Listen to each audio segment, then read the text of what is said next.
Hello! Today we will see an example of a remote cooling of a generating set.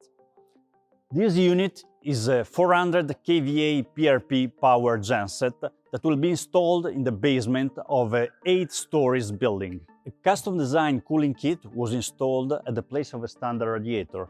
The kit is made up of a plate heat exchanger for cooling of the engine water jacket and of an air-to-water heat exchanger for cooling the charged air.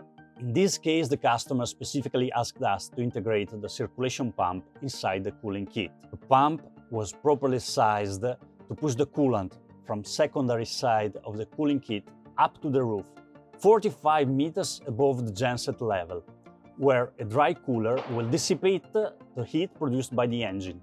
As a safety measure, in case of excessive pressure in the system, a relief valve allows the coolant to flow through a bypass circuit, avoiding so to damage the exchangers. Since the original radiator's fan has been removed, the cooling of the engine compartment is granted by a fan installed on the genset canopy. Due to limited space in the installation room, the customer asked us to design the canopy with bayonet-mounted doors.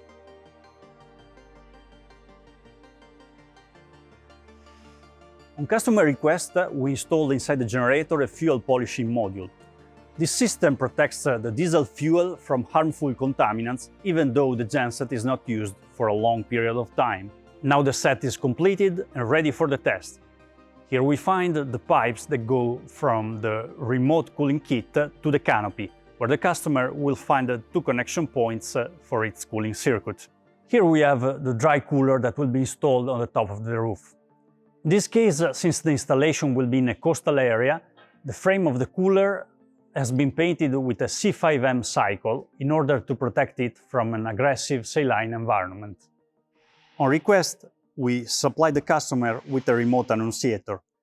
This device can be installed in a separate room, and thanks to its LEDs, it gives a quick feedback on the status of the genset.